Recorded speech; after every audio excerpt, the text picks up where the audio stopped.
Halt! Erst den Kurs komplett fertigstellen, bevor du ihn irgendwo einstellst. Wahrscheinlich hast du da überhaupt nicht drüber nachgedacht und versuchst dich gerade durch deinen Kurs hindurchzuwühlen und nimmst einfach auf und stellst deine Materialien fertig. Aber oftmals, gerade so gegen Ende eines solchen doch großen Projekts, ist es so, dass man denkt, ach ja, komm, ich lade schon mal hoch oder ich veröffentliche den schon mal und auf die Materialien kann man ja erstmal verzichten und die mache ich später. Und ja, vielleicht kennst du das Sprichwort, sometimes later happens never. Und das ist irgendwie so wahr, ne? Weil wenn man das einmal hochgeladen hat und einmal gelauncht hat und dann kommen die ersten Teilnehmer und vielleicht kriegt man sogar ein gutes Feedback, ja, dann hat man durchaus, ach ja, habe ich ja alles richtig gemacht, ist ja toll, ne? Also wozu mir die Mühe machen, noch weitere Materialien zu erstellen? Doch es ist wichtig, ne? Weil du willst dein Projekt ja fertig haben, du willst es komplett abgeschlossen haben. Deswegen, sometimes later happens never, geh hin und erstell wirklich erst alle Materialien, bevor du anfängst, deinen Kurs irgendwo hochzuladen. Ja, ich fand das jetzt so wichtig, dass ich dem heute einen Tag gewidmet habe, ein Thema gewidmet habe, weil ich denke, wenn du jetzt das Gefühl hast, du bist mit allem fertig, bitte geh noch einmal deinen Lehrplan durch, schau noch einmal nach, wo du vielleicht ja noch etwas hinzufügen kannst, wo du vielleicht noch dein Handout brauchst, wo du noch Materialien brauchst. Und ich würde jetzt gerne noch einmal mit dir an den Rechner gehen und schauen, wie wir das in unseren ja, gefakten Kurs sozusagen, wo man da vielleicht noch Materialien einbauen könnte, damit du siehst, wann das sinnvoll ist und wann eher nicht so.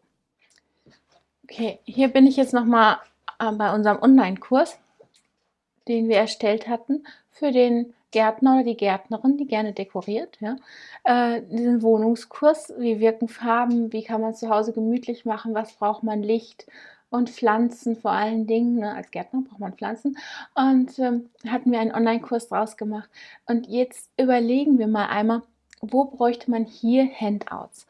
Wenn ich mir den Kurs jetzt einmal so angucke, okay, wir sind uns darüber einig, hier oben nicht so, aber hier spätestens mit dem Moodboard, da wäre es doch schon eine gute Idee, wenn man da wenn man da ein Handout hätte, ne? Also wenn man da eine Vorlage hätte, wo derjenige sein Moodboard erstellen kann. Also runterladen, ausdrucken, Moodboard erstellen. Weil das ist auch wieder so etwas, naja, wie sieht das Ding aus? Und wenn man das denn herausgefunden hat, wie das aussieht, kann man das schnell umsetzen. Also wäre hier durchaus schon ein erster Eingriff von dir gefragt und du würdest einfach ein Moodboard-PDF erstellen, dass derjenige sich das nur runterladen braucht und dann anfangen kann, ein Moodboard zu erstellen. Gehen wir weiter durch. Farben. Farben finde ich auch nicht ganz unwichtig, dass da ein Handout zu gibt. Ne? Gerade wie wirken die einzelnen Farben. Also das muss vielleicht gar nicht so fürchterlich groß sein. Ne? Welche Farben wirken wie?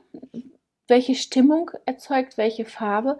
Ich denke, an der Stelle hier wäre auch ein Handout, dass man wirklich so eine Auflistung hat, welche Farbe gibt welche Stimmung und dass derjenige das herunterladen und sich vielleicht ausdrucken kann, wenn er sich Farben für seine Wohnung aussucht. Macht absolut Sinn. Ja, also würde ich hier wieder hinschreiben, Handout, Farben. Also einfach eine Auflistung. Du kannst hier auch ruhig konkreter werden.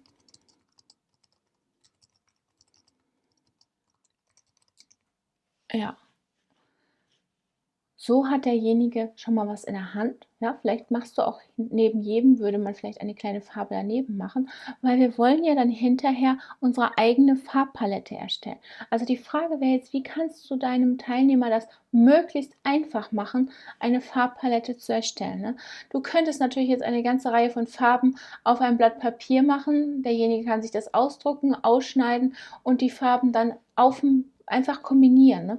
Das wäre bestimmt ja wie ein kleines Spiel. Ne? Also man hätte ganz, ganz viele verschiedene Kreise, also einfach so Farbkleckse, alle nebeneinander, ne? Ganz viele verschiedene.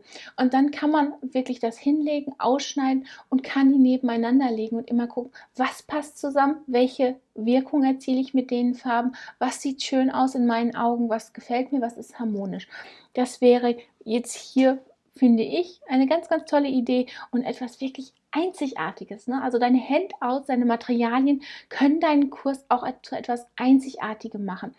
Und vor allen Dingen kannst du damit hinterher auch Werbung machen. Ne? Weil wer hat das schon? Wer hat schon ein Farbspiel sozusagen? Ne? Ich schreibe das mal hier hin. Eigene Farbpalette erstellen. Da schreibe ich jetzt mal hin, Material wäre jetzt ein Farbspiel. Auf diese Weise hat jeder ganz einfach seine eigene Farbpalette erstellt. Fände ich eine ganz tolle Sache. Und so kannst du natürlich auch deine eigenen Farbpaletten und Beispiele dafür zusammenbauen, ne, sodass auch da könnte man wieder ausdrucken, ne, wenn man einfach nur eine Farbpalette wählen möchte, die du vorgibst. Ja? Also angenommen, du würdest den Kurs machen wollen. So. Okay. Man kann hier natürlich noch viel mehr machen. Ne? Also man kann jetzt hier noch, ja, vielleicht für Pflanzen. Pflanzen wäre noch eine gute Idee. Vielleicht nicht unbedingt Möbel oder hier Deckengestaltung oder Teppich oder was auch immer.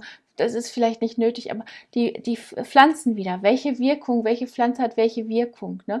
Oder welche eignen sich gut für einen Kräutergarten und welche kann man davon auch in der Wohnung ziehen? Also das wäre vielleicht hier noch ein Handout wert.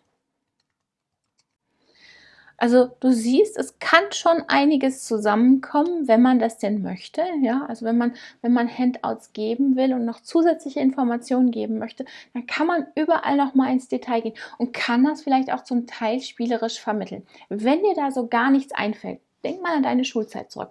Hin und wieder gab es ja durchaus mal Lehrer, die nicht nur an der Tafel gestanden und stur irgendwas angeschrieben haben, sondern auch wirklich Handouts hatten und wirklich etwas mitgebracht haben, wo die Schüler aktiv teilnehmen konnten oder aktiv was machen konnten.